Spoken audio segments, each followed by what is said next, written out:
네, 오늘부터 이 시간 절대 놓쳐서는 안 됩니다. 오늘 부자질이 일부를 꽉 채워주실 전문가님 어렵게 모셨는데요. RS의 조민기 이사님과 이 시간 함께 하겠습니다. 안녕하세요. 네, 안녕하세요. 네, 반갑습니다. 첫 방송 잘 부탁드릴게요.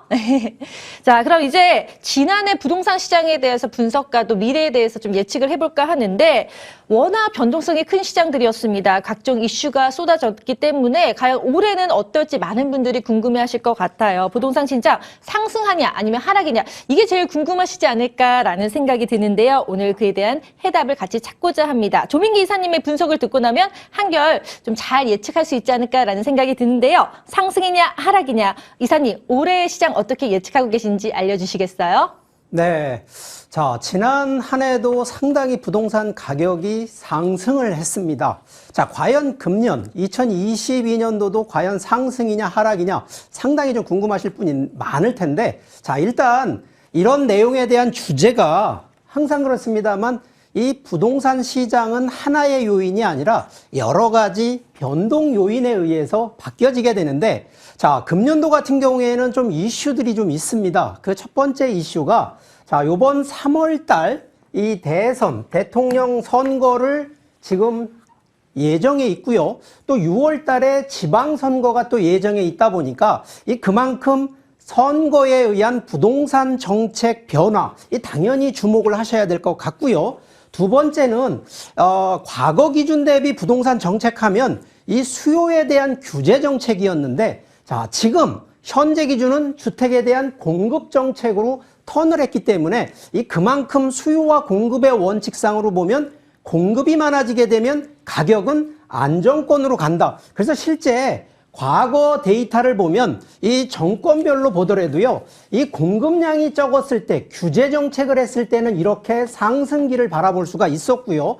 오히려 대규모 공급량을 공급한 정책했을 때는 오히려 이렇게 안정권이 됐는데 자, 지난해 이제 어쨌든 현 정권 이 문재인 대통령이 했을 때는 규제 정책으로 가격이 상승을 많이 했습니다만 자, 과연 이제 금년도 기준으로 이 주택 공급 정책으로 인해서 가격이 어느 정도는 안정성권으로 좀 들어올 거다라는 예측을 하면서 자, 세 번째가 결국은 경제 회복인데 과연 이제 경제 회복, 지금도 코로나 팬데믹으로 여러 가지 경제 여건 안 좋은 상황인데 과연 이게 얼만큼 또 회복이 될 거냐. 자, 이러한 세 가지 변동성을 가지고 좀 얘기를 좀 할 수가 있는데 자, 기본적으로 저희가 좀 또 봐야 되는 것이 자, 대선이 되면 여러 가지 선거, 이 표몰이를 하기 위해서 조금 국민들을 위한 정책 중에 하나가 바로 이러한 세금 정책을 규제하는 게 아니라 완화 정책을 하는데 자, 금년도 기준으로 해서 벌써 1주택 기준의 완화가 과거에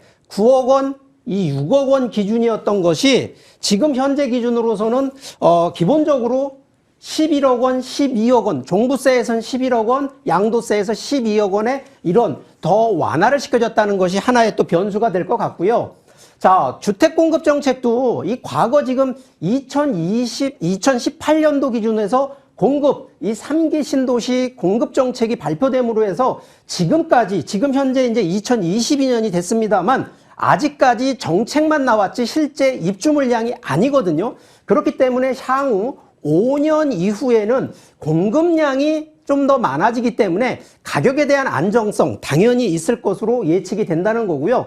자, 실제 주택 입주 그리고 분양 물량 추이를 현재 이 통계치 가지고도 살펴보더라도요, 상당히 물량 자체가 많은 것이 아니라 오히려 물량이 좀 없기 때문에 그래서 수요와 공급으로 인한 이 수요가 더 커지면서 공급이 없기 때문에 가격이 상승했던 점을 비추어 볼 때 자, 향후 그러면 2023년 금년이 아니라 내년 정도에는 이제 공급량이 하나 둘 확보가 되기 때문에 자, 금년까지는 충분히 주택에 대한 가격이 안정권보다는 상승을 한다라는 측면으로도 예측이 가능하다는 얘기를 좀 드리겠고요.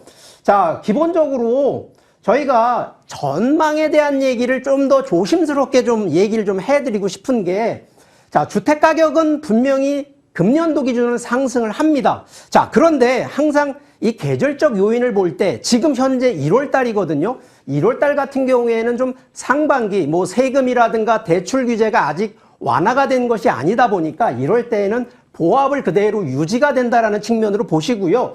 오히려 이 대선과 지방선거 시점에 모쳐 보실 때에는 하반기 쪽에는 좀 더 상승 쪽으로 본다는 거고요. 아직까지 전세 가격 상승 충분히 더 보는데, 자, 전세보다는 이제는요, 이 월세 쪽으로 해서 전환 상승이 더 많아진다는 것도 좀 한번 관심 있게 보셔야 되고, 또 하나가 이 지역별 양극화는 이미 많이 들어보셨겠습니다만 서울과 수도권의 가격 상승 폭이 상당히 좀 더 둔화될 거다. 그렇기 때문에 이런 측면으로 봤을 때, 자, 2023년까지는 수요 대비 공급량이 아직은 부족하다.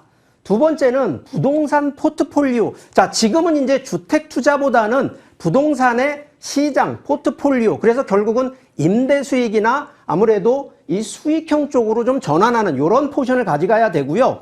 실제 주택을 좀 하시는 분들, 특히 내 집 마련하시는 분들에서 신규 분양도 좋겠습니다만 5년에서 한 10년 정도 되는 신축 아파트 쪽이 좀 더 인기가 있다는 점, 그리고 최근에 정부에서 이제 공공재개발이나 공공재건축 쪽이 대부분 서울권의 역세권 쪽으로 들어가다 보니까 그만큼 상승에 대한 여력, 그래서 금년까지는 충분히 긍정적으로 본다는 점을 강조드리겠습니다.